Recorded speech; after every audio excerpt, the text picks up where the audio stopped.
इसीलिए दीपा का रुख करेंगे ज्योतिषाचार्य और ज्योतिष की विदा के हिसाब से।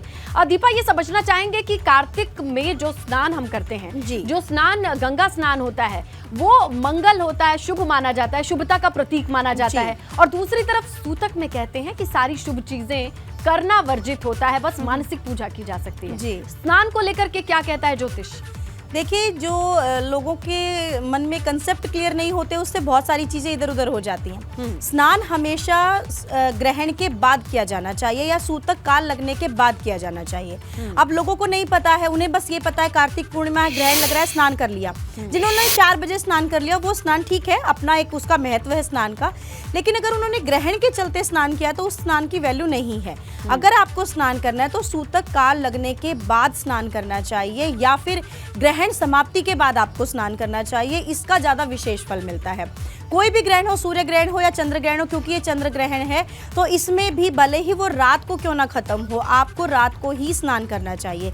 तो आप देखिएगा कि जो लोग जानकार लोग हैं वो रात के समय स्नान करेंगे जब ग्रहण समाप्त हो जाएगा, या ग्रहण जब चंद्रमा ग्रहण से मुक्त हो रहे होंगे, ग्रहण काल का जो मोक्ष हो रहा होगा, उस समय पर जो ज्ञानी पुरुष हैं या जो कहेंगे जो सन्यासी लोग हैं, वो उस समय पर स्नान करते हैं।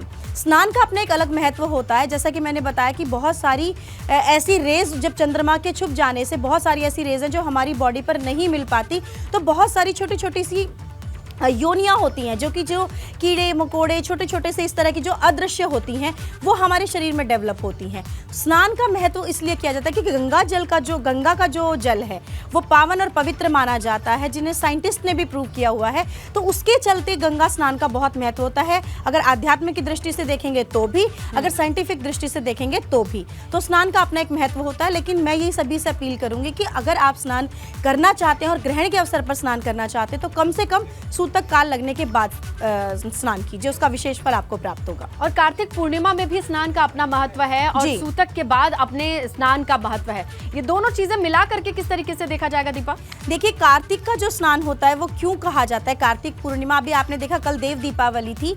इस दिन भगवान शिव और भगवान विष्णु का मिलन होता है, साल में एक बार होता है। तो इसीलिए इस दिन को बहुत ही खास माना जाता है और देव दीपावली के नाम से उसको मनाया भी जाता है। आप देखिएगा कि कल के दिन जो दीपावली मनाई जाती है वो मुख्य दीपावली से भी ज्यादा महत्वपूर्ण होती है, क्योंकि इस दिन शिव और कृष्ण का मिलन होता है, शिव और विष्णु का मिलन होता है। तो यही जो कार्तिक स्नान है, जो कार्तिक की पूर्णिमा का जो महत्व है वो इसीलिए है कि कार्तिक की पूर्णिमा के दिन ही दोनों का मिलन हुआ था। और यही स्नान, क्योंकि कार्तिक का जो महीना होता है वो बहुत ही महत्वपूर्ण और बहुत ही पवित्र महीना, जैसे सावन के लिए शिव का महीना होता है, ये कार्तिक का जो महीना होता है ये भगवान विष्णु की आराधना का महीना होता है। इस दिन आप देखिएगा कि देव उठनी एकादशी, देव जग जाते हैं, जिससे देवता सोए होते हैं वो जग जाते हैं। तो ये पूर्णिमा इस दृष्टि से खास मानी जाती है। लेकिन अब ये संयोग कि कार्तिक पूर्णिमा भी और ग्रहण भी दोनों एक ही दिन पड़ रहे हैं, तो ये बहुत बड़ा सौभाग्य आप इसको मान सकते हैं। हर चीज को नेगेटिव नहीं देखना होता। ये सौभाग्य की बात है कि आपको इस पूर्णिमा पर ग्रहण मिल रहा है।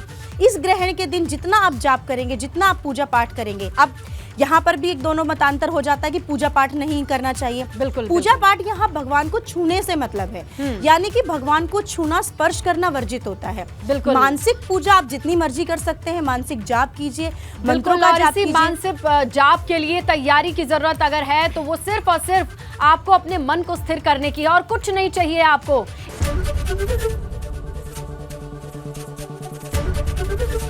एबीपी गंगा, खबर आपकी, जुबान आपकी।